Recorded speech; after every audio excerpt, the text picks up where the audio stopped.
하나님 말씀 창세기 10장 32절에서 11장 2절 말씀입니다. 이름은 노아 자손의 이들은 노아 자손의 족속들이요 그 세계와 나라대로라. 홍수 후에 이들에게서 땅의 열국 백성이 나뉘었더라. 온 땅에 구엄이 하나이요 언어가 하나였더라. 이에 그들이 동방으로 옮기다가 시날 평지를 만나 거기 거하고. 아멘. 노아 자손들은 모두가 다 한 필줄입니다.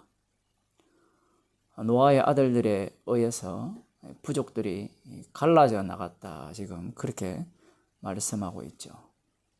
땅의 열국 백성이 나뉘었다라는 말씀이 지금 오늘 본문에 나오는데, 이것이 바벨탑 사건 이후를 말씀하시는 건지 아니면 그 이전에 이 노아의 이 자녀들 후손들은 이미 부족으로 나뉘어져 있었다라고 하시는 말씀인지는 불분명합니다. 그러나 바벨탑 사건 이후에 흩어진 것도 사실이고 이 부족으로 나뉘어진 것도 사실이죠. 이 둘 다를 지금 이 본문에서 내포하고 있다, 이렇게 보시면 좋겠습니다. 여기에서 우리가 조금 한 가지 생각해야 되는 것은 이 부족들이 왜 서로 나누어지는가, 이게 되게 궁금하지 않아요? 한 혈통이라면 한 부족으로 살면 되잖아요. 그런데 한 세대가 가고 두 세대가 가면 그 아들들 각자가 부족장이 되고 그들의 자녀들이 많아지니까 각자 갈라서는 거거든요. 왜 그런 식으로 갈라지느냐? 그 이유가 뭘까? 그 흔히 요즘 이 세대에 가장 잘 나타나는 게 이런 거죠. 제가 얼마 전에 어떤 분과 이제 차를 타고 가는데 그분이 이제 자기 집안 이야기를 했어요. 자기 아버지께서 이제 저기 고향에 토지를 좀 갖고 계셨는데 그 토지를 이제 형에게, 맏형에게 물려준다는 겁니다. 그 집에 보니까 삼형제가 있는데 물려준다고 할 때 뭐 형제들은 그냥 동의를 했을지 모르지만 며느리들은 굉장히 기분 나빠했답니다. 나중에 이제 뭐 아버지도 돌아가신 이후에 이 토지로 말미암아 주어지는 돈이 뭐 적지 않은 모양이에요. 그런데 그 형님네가 뭐 퇴직금을 꽤 받는 모양입니다. 뭐 한국에도 교사들이 정년퇴직을 하면 뭐 200~300만 원 정도 받잖아요. 뭐 제대로 그 오랫동안 한 사람들을 보게 되면 자기들은 이제 퇴직하고 아무것도 뭐 나올 데도 없는데 거기에 대한 원망과 불평이 상당하다, 뭐 그런 얘기. 그러면서 이제 형제 관계가 다 깨어졌다, 뭐 이런 얘기를 하는데, 사실은 형제들 관계가 깨어지는 이유가 5만 가지입니다. 5만 가지.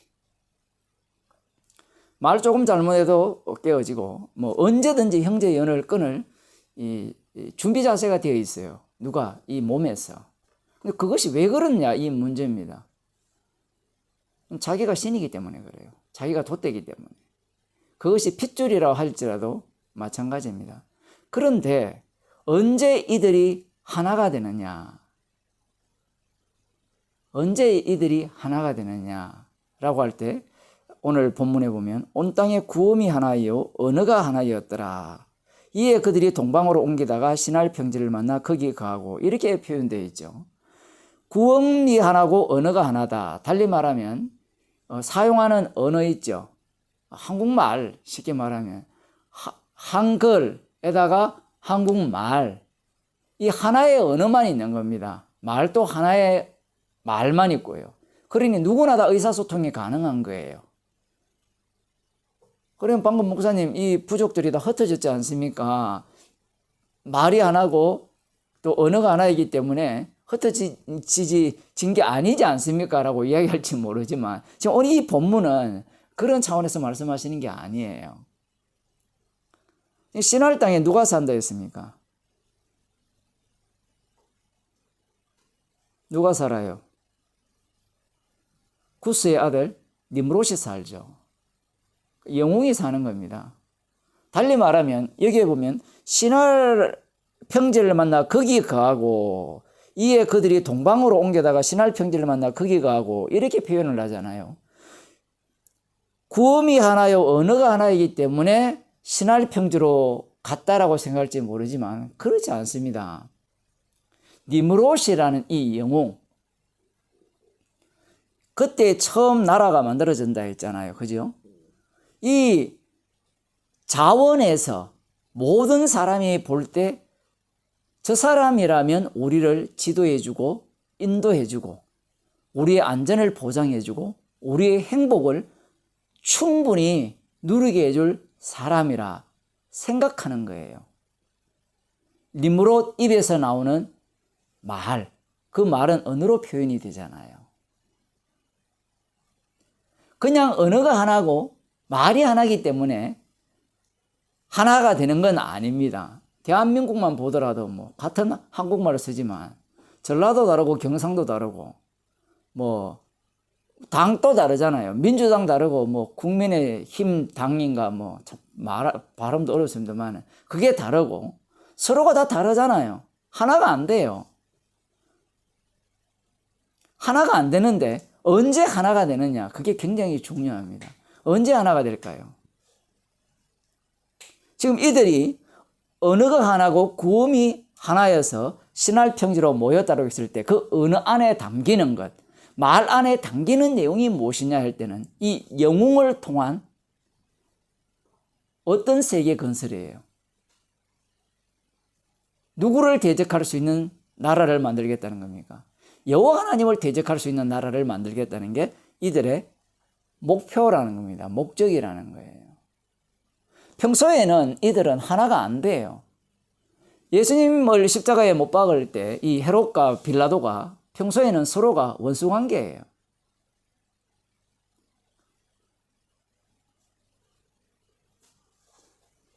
유대인들도 이 헤롯왕에 대해서 탐탁지 않게 생각하는 사람들도 꽤 있어요. 그러나 예수님을 십자가에 못 박을 때 그들은 하나가 되죠. 마귀가 예수님을 시험할 때 무엇으로 시험을 했습니까? 마귀가 예수님을 시험할 때 뭘로 시험했는가 하면 구약에 나오는 말씀으로 시험을 했어요. 네가 하나님의 아들이면 돌로 떡덩이를 만들어라. 이게 광야에서 만나를 내리친 사건을 두고 하는 얘기거든요. 네가 하나님의 아들이면 시편 78편입니까? 이 성전 꼭대기에서 뛰어내려라. 천사들이 네 발 하나도 상하지 않게 할 것이다. 나에게 절하라. 세상 권세와 영광을 네게 주겠다. 그것은 구약의 이사야 선지자에게 하나님이 약속하신 약속이에요.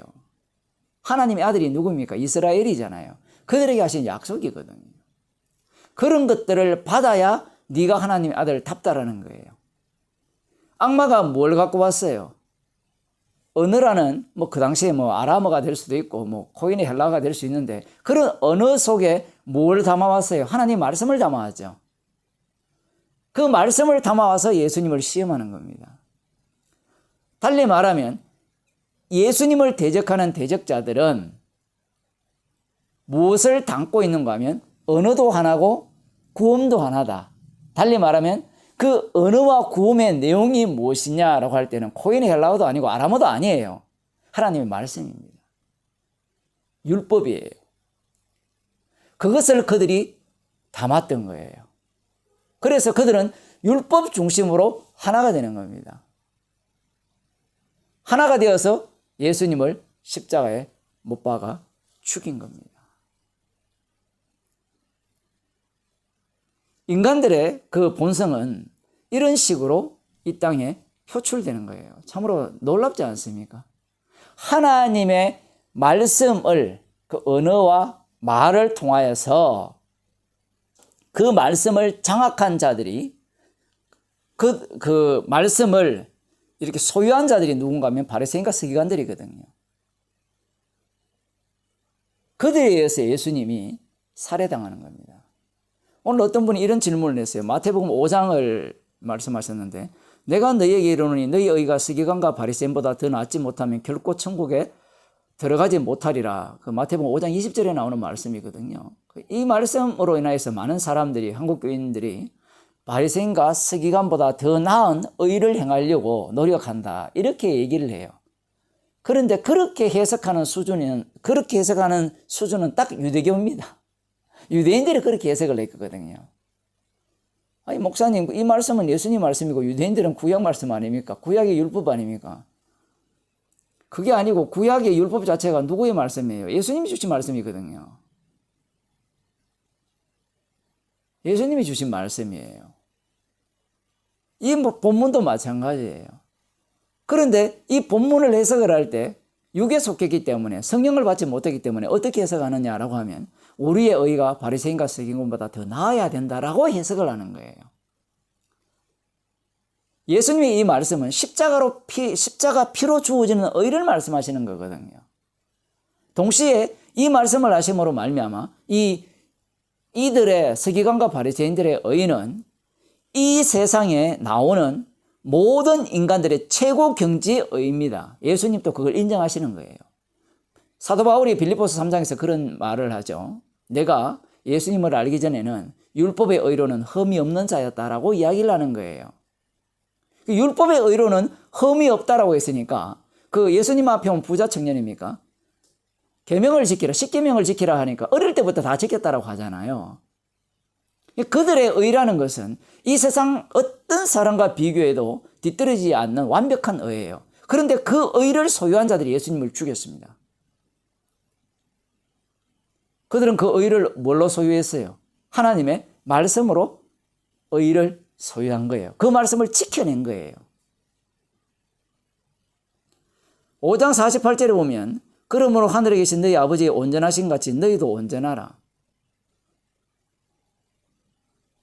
유대인들이 바리새인과 서기관들이 가장 온전한 자였어요. 그 온전한 자가 예수님을 죽여버립니다. 사람들은 이런 본문을 보면서 하나님처럼 아버지처럼 온전하신 같이 너희도 온전하라 하는데 온전할 수가 있어요? 우리의 목숨이 사망에서 생명으로 옮길 수 있는 목숨이라면 온전할 수가 있어요. 그런데 우리의 목숨이 타인을 사망에서 생명으로 옮길 수 있을까요? 십자가이신 주님만이 사망에서 생명으로 옮기죠. 예수님 자신 소개예요. 자기 소개. 성경은 예수님 자기 소개서예요. 어떻게 소개하느냐? 성경 말씀은 모두가 다 말로 되어 있죠. 언어로 되어 있죠. 그죠? 그 언어와 말이 무엇을 증가하는 겁니까? 십자가를 증가하는 말씀이거든요. 예수님이 이 땅에 오셔서 그 당시에 뭐 아람어를 썼든지 코인의 헬라어를 썼든지 그렇게 말씀으로 말을 하심으로 말미암아 그 말씀하는 모든 내용들 뿐만 아니라 행위들 모든 것들이 뭘 증가하는 말씀인가 하면 십자가를 증가하는 말씀이에요. 그걸 알지 못하기 때문에 인간들은 육에 속했기 때문에 이 말씀들을 이해를 할 때 꼭 누구식으로 이해하는가 하면 이 오늘 본문에 나오는 온 땅에 구원이 하나요 언어가 하나였더라. 이에 그들이 동방으로 옮겨다가 신할 평지를 만나 거기 거하는 그런 행동을 하는 거예요. 말씀을 연구하고 묵상해서 말씀대로 살아서 최종적으로 누구를 대적하자는 거예요? 십자가 지신 예수님, 그 주님을 대적하자는 게 인간들의 그 본심이죠. 오늘날 이 교회를 보게 되면 목사들이 이 하나님의 말씀을 독점하잖아요. 요즘 그 독점하는 게 짜증나니까 교인들도 이제 자기들도 말씀을 독점하려고 이제 덤벼들잖아요. 덤벼들면 항상 이 독점하는 자들이 뭘 이야기를 합니까? 하나님의 말씀을 이야기하죠. 신천지도 이만희도 마찬가지고 정광훈도 마찬가지고 모든 목사들이 하나님의 말씀을 갖고 이렇게 복음을 전한답시고 이렇게 할 때 그들에게서 나오는 것이 무엇이냐라고 이렇게 따져봐야 되는 거예요.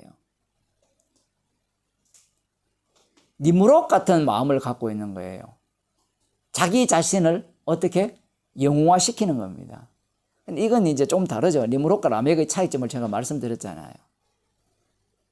많은 목사들이 정광훈 목사를 추종하고 좋아하거든요. 이만희 목사를, 목사님 아닌지 하여튼, 그런 이만희를 좋아하는 목사들도 많아요. 빠져나온 사람도 많지만, 거기에서. 자기들이 자원해서 들어가는 거예요. 왜? 니무롯 같은 영웅이기 때문에 그래요. 왜 그렇게 보이느냐? 그들이 말하는 하나님의 말씀에 대한 해석, 그 모든 것들이 내 마음에 속 드는 거예요. 그러한 그 모습 자체가 누구를 대적하느냐라고 할 때는 십자가에 계신 주님을 대적합니다. 그들에게서는 십자가 피복음을 들을 수가 없습니다. 아들의 죽으심의 공로만을 자랑하기 위한 복음은 나올 수가 없어요.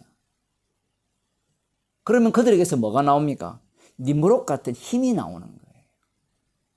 그래서 사람들은 그들을 추종하고 그들을 따르는 거예요.